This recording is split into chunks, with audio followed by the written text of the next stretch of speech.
What do you do to show up a jerk who thinks they own the sidewalk? We'll get to that in a bit, but first, a story from Black Handkerchief. Solar installer got tired of me being frustrated with them.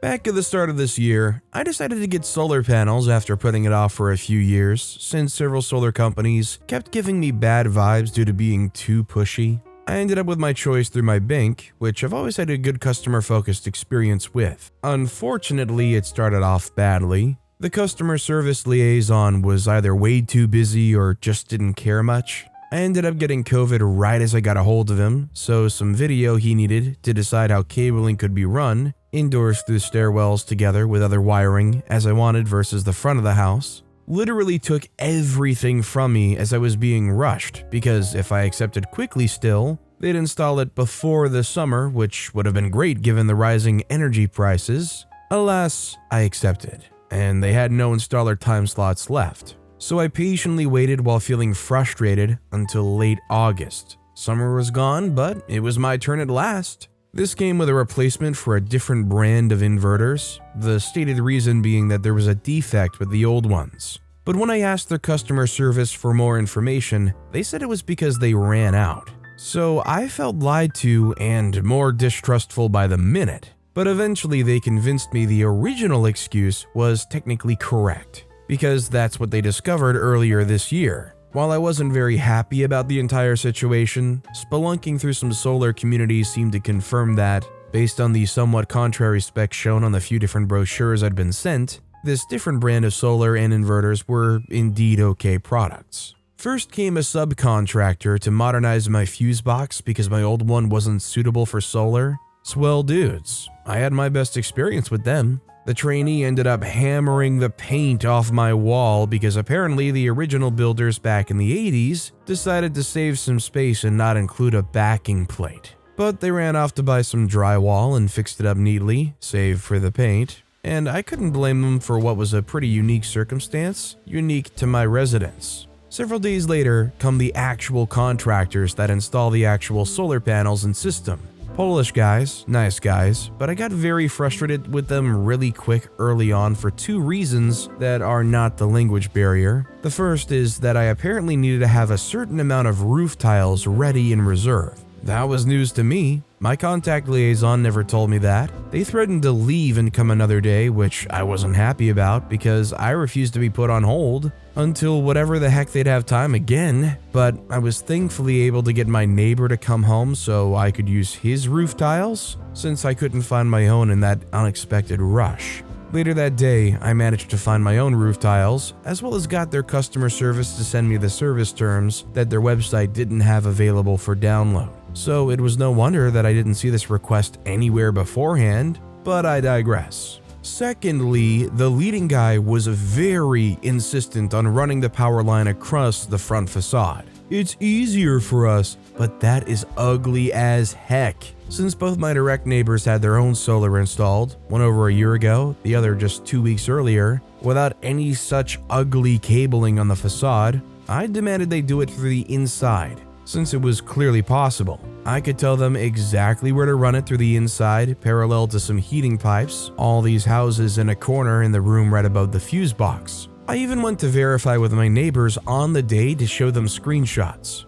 But okay, I finally convinced that guy after I had to manually remove some panels from my attic because they refused to touch those and needed to see what was going on behind them. The fact that I could understand their limitations did not preclude me from being very upset with the accumulating nonsense, but the final frustration of that particular appointment was that my setup to be 4 panels on either side of my east/west facing roof, requiring 1 inverter for each side, couldn't complete its installation because they only brought a single inverter. So for the other 4 solar panels, which were also a different model than I ordered, although apparently was slightly better going by the wattage rating, couldn't be mounted because the inverter had to be installed underneath. So now I had expensive solar panels sitting in my backyard, stormy weather, and a promise that they'd come by the next week to finish the installation. The Polish guy requested that I please not call the company because of the trouble with installing, and I decided I'd give these guys the benefit of the doubt. By the time 14 days had passed, I called customer service because I felt forgotten about. They plan in a new appointment. The next day, I go over to somebody's to hang out and stay like till 8 p.m. At which point, I see I had a bunch of missed calls from a Polish number, as well as my neighbor trying to reach me for what turned out to be them suddenly rocking up to finish the installation. Being one of those people who actually puts his phone on silent and doesn't look at it while socializing, I lost my one opportunity to get it done quickly. On the last day of September, the new installer agreed date happens and everything finally gets installed and is shown to work. The end, right? And then he lived happily ever after. As the performance readouts are done through a cloud-based system, the Polish contractors had created me an account for this monitoring system that wasn't technically correct as several things were wrong with it.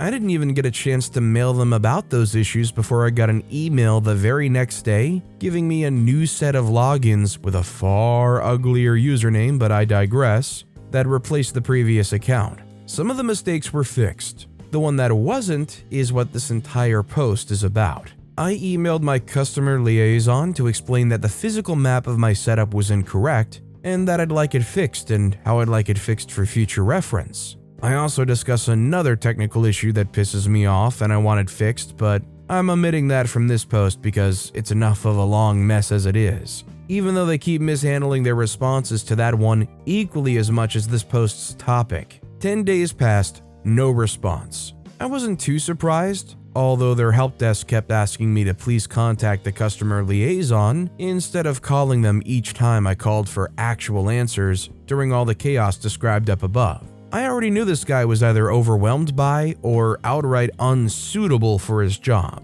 Then I received the final bill with payment instructions. So I decided to respond to their financial department with a copy of my original email and saying that I'm not paying until all the details are correct. There's 14 days time to pay anyways, and given their performance so far, I feel like the financial carrot will actually get them to listen. I finally get an answer to my email the next day. What a surprise! The technician insists it's already correct and includes a clarification of the setup, which I've annotated with all other information regarding my setup for clarity in this tale. I repeat my arguments, request and instructions, which is basically compass points north, but my solar panels, like my house, face east and west. I want them to either fix the compass north to point left, or rotate all the panels to the right, resulting in 2 different columns instead of 2 rows. Being rather frustrated at this point, I also asked if I was speaking in tongues because I didn't think that I was that bad at communicating my needs and desires,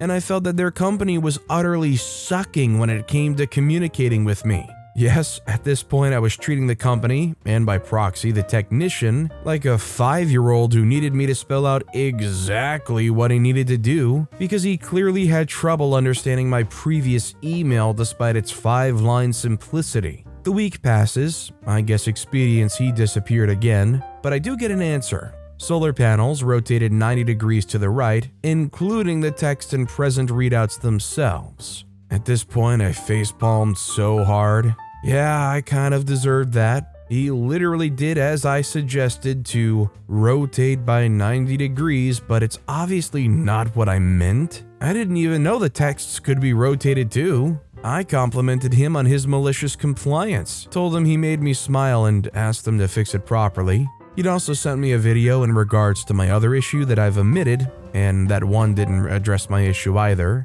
So yeah, so many days and emails gone by, and we're still at an 0-2 success rate in regards to solving problems. But I said I'd pay because, fine. He made me smile. Well, that and I just didn't want the legal nonsense of being late for paying, since the system as a whole was operational, and these remaining issues are unlikely to be fair to withhold payment over. Yet another few days later, and I have a gem together with an apology that he's not very familiar with this system. No crap. Throughout my many interactions, I've already realized their various documentations don't include references to this brand I'd installed whatsoever. My building and house aren't perfectly north and south aligned according to Google Maps, So I guess he's right to slant it, but if I use Google Maps as my indicator, the real slant is probably midway between a true vertical line and what he produced for me. Meanwhile, for my other undiscussed issue, he now gave me credentials to a special installer account to use with an installer app that, thankfully for operational security, seems to be limited to a test site that can't access the data from my own account. So God knows what use that's going to be for me. I've got a distinct sense that he just wants to be rid of me by offering me direct access to the back-end stuff, which isn't direct access. My apologies on how long this post ended up. This was apparently one of those rants that I've been sitting on for the past few months. More than necessarily malicious compliance, I see this as like OP just venting their frustrations. I mean, let's be fair, if any of us tries to make some big change to their house, most of us are probably going to feel pretty winded and stressed if this is like an ongoing multi-month thing. The details are never right, you have to keep petitioning for things to be done in a nice, proper way. I definitely don't blame OP for being exhausted. It just especially sucks to realize you demanded something that they gave you, and to be fair, you were wrong to begin with to demand that, which is directly what caused the screw up on the orientation of some of these panels. By the way, if you're enjoying these stories, make sure to hit those like and subscribe buttons down below so you never miss any of my daily videos. That said, our next story is from Micro Child. Thanks for telling me what to do with my clothes. So, I recently went on a trip to the States. I'm from Latin America, and it's kind of a famous family trip to go to Florida, to cities such as Orlando and Miami to buy things cheaper in outlets, retail shops, and thrift shops. On to the story. My family and I were on a retail shop, one of those amazingly big ones. I picked a lot of things, I can't lie. After I tried on most of them in the dressing rooms, I took them all outside with me and told the lady at the front of these rooms that I'd be talking and seeing with my mom which things I'd actually buy. She then told me that all the other clothes I wouldn't be using and taking with me, I could return them to the place she was at in the moment, the front desk of the dressing rooms, and that she would return them to their respective place. Lo and behold, I checked which things I'd be buying and returned to this place. However, this kind lady from before was gone, and instead there was this other Latina with a freaking attitude. I mentioned she was Latina because I've kind of realized on the trips I've made to the USA, and through what other Latinos from there have told me, that Latin American people who live there are quite competitive with each other and don't really help one another out. It's even clearer if you're not a resident and just visiting. They look at you like they're almighty and have achieved the American dream because they somehow got a resident visa, or at least got away with being illegals. Back to the story, I came back to the dressing rooms with about 10 clothing items, all organized with their hangers and blah blah blah. As I mentioned, this place was one of those humongously big stores. Thus, I didn't really remember from where I'd taken all the items, and I'd rather take them back to the fitting rooms so these people who actually know where I got them from could return them to their places instead of leaving them anywhere. When I get back there, I mentioned to the new lady what the one from before had told me about returning the clothes there. She gives me a once-over while scowling at me and says, "Do you know how dressing rooms work?" I was honestly confused because yeah, I do. Then she proceeded to downsplain quite condescendingly how a dressing room worked. She said, "So when you buy clothes and want to know if they fit you, you come to the dressing rooms, you see if things fit you, and if not, then when you're going out, you give them to me and I return them to their place. If not, then those clothes are your responsibility." I was mad. What's the purpose of being rude? I smiled at her then and asked, "Can I try them on then, since that's how this place works?" The expression on her face was amazing. Of course, she couldn't say no to that, so I go inside with my clothes, and I'm back outside in less than 5 seconds. I simply tell her, "I didn't really like anything. Guess you'll have to put them back."